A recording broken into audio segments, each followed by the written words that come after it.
pandemia do coronavírus modificou drasticamente nossa rotina, além de expor as nossas mazelas sociais.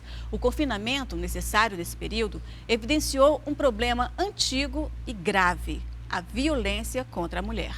Isoladas dentro de casa e, na maioria das vezes, tendo que conviver com o suposto agressor, um número crescente de mulheres estão sendo vítimas de relação abusiva na quarentena. De acordo com a Organização Mundial da Saúde Mulheres, no último ano, 243 milhões de mulheres sofreram violência física, sexual ou psicológica por um parceiro íntimo. E segundo esse mesmo órgão, esses casos aumentaram em 50% durante a pandemia. E o que fazer para mudar essa terrível realidade? Mulheres na pandemia, relacionamentos abusivos é o nosso assunto de hoje. Entra na roda que o programa já está começando.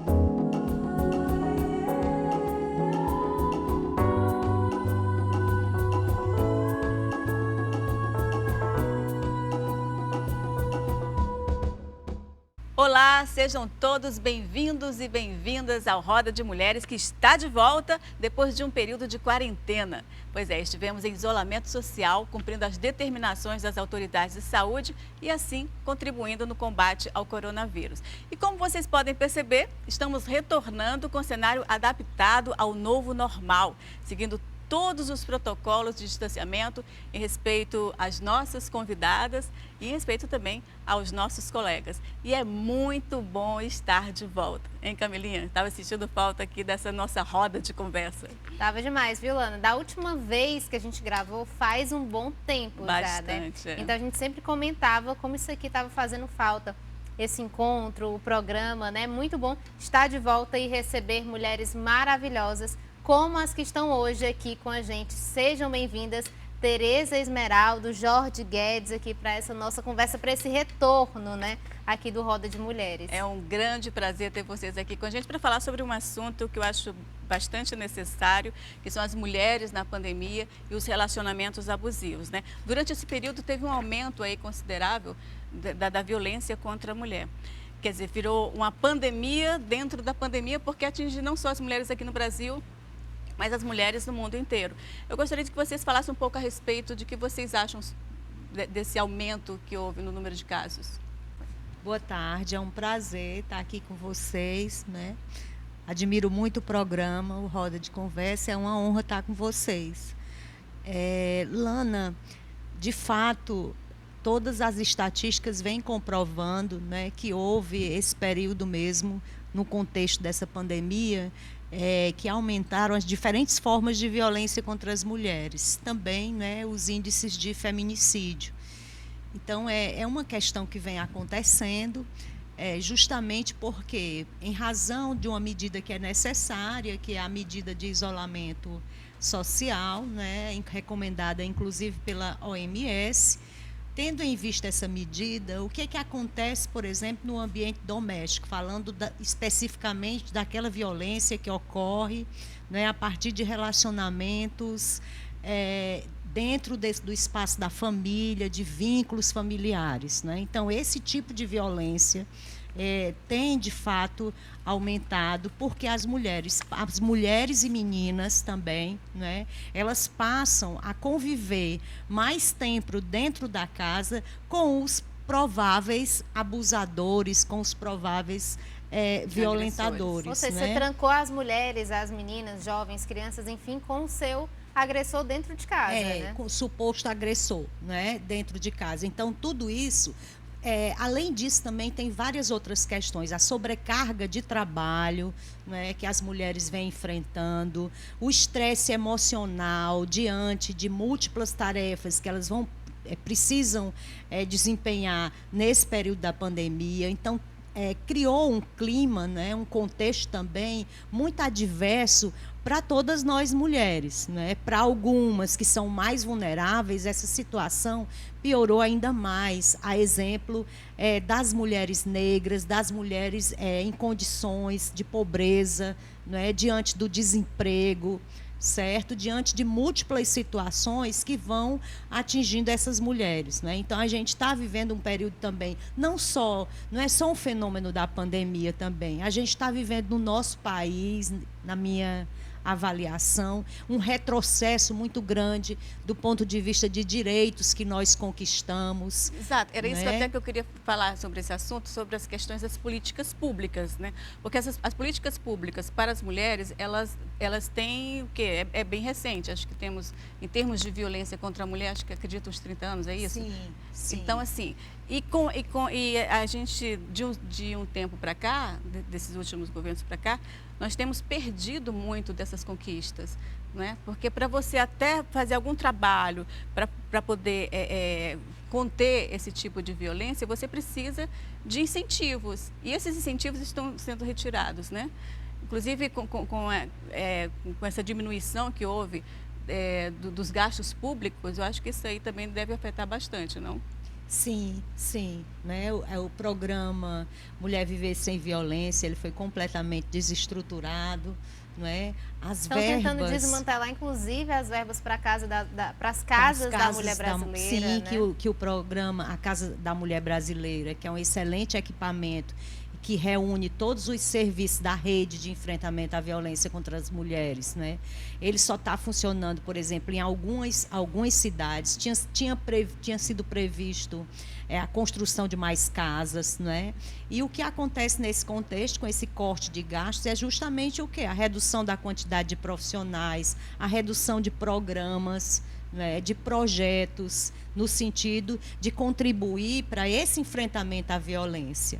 E, nesse cenário da pandemia, tudo isso também se agravou. Né? Mas também eu vejo um outro lado da questão, que é os movimentos de mulheres, os movimentos feministas, os coletivos de feministas jovens. A gente viu, né? Essas políticas públicas sendo atacadas diretamente, mas, por um outro lado, a gente percebeu uma força novamente, né? Como se todas estivessem ali atentas a esses movimentos e se reuniram formando com as suas forças, né? Inclusive utilizando um dos poucos meios que a gente tinha de acolher essas outras mulheres, por exemplo, que estão em situação de violência, era mostrar que, olha, a gente está aqui, está todo mundo distante, mas vamos continuar de mãos dadas, vamos denunciar por aqui, e encontrando outros meios de fazer essa denúncia também. E de trazer né? essas mulheres também, as campanhas nas redes sociais, né? As denúncias dos casos de assédio, de abuso, que quando vem à tona, passa a adquirir uma visibilidade maior e pressiona as autoridades, pressiona o Estado, né, no sentido de tomar providências e de se fortalecer. Né? A nossa luta é uma luta para fortalecer a rede de atendimento às mulheres em situação de violência. Quem trabalha hoje na ponta, né, quem trabalha na rede, como a nossa companheira maravilhosa, a Jorge, né, a Jorge Guedes, sabe o que é você enfrentar isso cotidianamente e sabe, né, na minha leitura, quem trabalha hoje na rede de atendimento às mulheres em situação de violência, que trabalha na ponta, está trabalhando no campo daquilo que a gente chama hoje de resistência. Né, agora diante tem também, Tereza, dos cortes, né, que a gente está vivenciando nacionalmente, né, nesse cenário nacional. Existe também uma questão que as mulheres, às vezes, elas não se apercebem que estão vivendo numa relação abusiva e não conseguem sair, né? Por que essa dificuldade de algumas mulheres de sair desse tipo de relação? Quem vai responder essa pergunta é a Zenilce Bruna, sexóloga. Por que é tão difícil, né, uma mulher sair de uma relação abusiva? Na realidade, muitas vezes, ela não tem nem noção que ela está numa relação abusiva. Ela acha que é normal ser tratada daquela forma, ela acha que os homens são todos assim. Nós estamos falando de relações heterossexuais, mas existe relação abusiva também nas relações homossexuais. Então, é muito bom a gente, antes de julgar, saber como é que foi a história de vida daquela mulher. Muitas vezes, o exemplo que ela tem em casa era esse. Né? Os homens tratam as mulheres assim. E as mulheres devem aceitar esse tipo de tratamento, até ela começar a reconhecer que aquilo está trazendo transtorno, que está trazendo sofrimento, que é inadequado, que ela não precisa vivenciar essa situação, ela ainda suporta muita coisa. Normalmente, ela só vai perceber essa agressividade quando ela se torna física. Mas a relação abusiva, ela vem desde a humilhação, desde aquele homem extremamente ciumento, grosseiro, autoritário, que a humilha diante das pessoas. Então, isso já é um relacionamento abusivo. E ao tentar, né, muitas vezes, sair dele, ela vai se enrolando e se prendendo muito mais por conta do medo. Então, é muito importante que todas nós mulheres percebamos, não estou feliz, não está legal, eu tenho que fazer alguma coisa para sair dessa relação. Muito importante, realmente, essa situação de você saber identificar, né? Jorge, eu queria já pegar o gancho da Zenilce, né?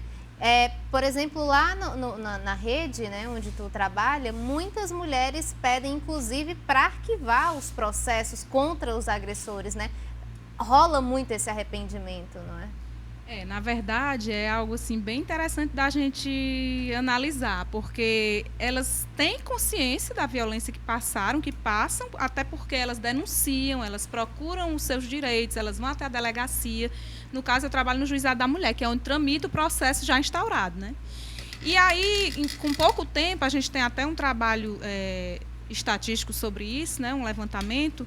E realmente o tempo entre a denúncia e o tempo do arquivamento é um tempo pequeno, normalmente é um tempo pequeno, às vezes varia de um mês, às vezes até 15 dias, porque vem esse arrependimento, aspas, né, que é algo que a gente também tenta trabalhar bastante, de desconstruir essa ideia do arrependimento, né? Se você denunciou é porque tinha algo que você percebeu que não estava legal e que você está se vendo numa relação abusiva. Agora, são muitos os fatores que levam a mulher a desistir, a arquivar, né?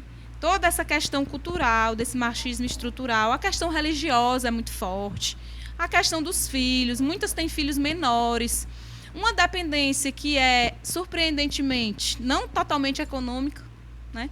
Existe uma dependência econômica, mas ela é parcial. Afetiva, a dependência emocional, né? A gente ouviu aí a fala da sexóloga. A dependência emocional, ela é muito mais forte, muito mais difícil até da gente trabalhar, da gente desconstruir. E aí a gente tem um trabalho lá no juizado, né? Que, no caso, eu também sou cantora, compositora, e a gente leva música, a gente debate, né? A gente dialoga com elas através das músicas. Aí são várias músicas que podem trabalhar a violência psicológica, a violência física, patrimonial. E aí, assim, realmente é um desafio, porque existe uma autonomia das mulheres, a gente faz um trabalho de reflexão, de debate, de diálogo, mas do jeito que elas têm autonomia para denunciar, elas também têm para arquivar e decidirem a própria vida, óbvio, mas elas saem de lá, como elas também já foram para a delegacia, né? Sabendo que existe uma lei, sabendo dos seus direitos, elas saem de lá, pelo menos assim, com uma ideia, né, da questão do patriarcado, da questão do machismo estrutural, do contexto no qual elas estão inseridas. E é aquele trabalho de formiguinha mesmo, né? É uma cimentinha. E essa questão da ligação que você tem com o seu agressor, que você não consegue, é um assunto que a gente vai tratar no próximo bloco, tá bom? E a gente volta já.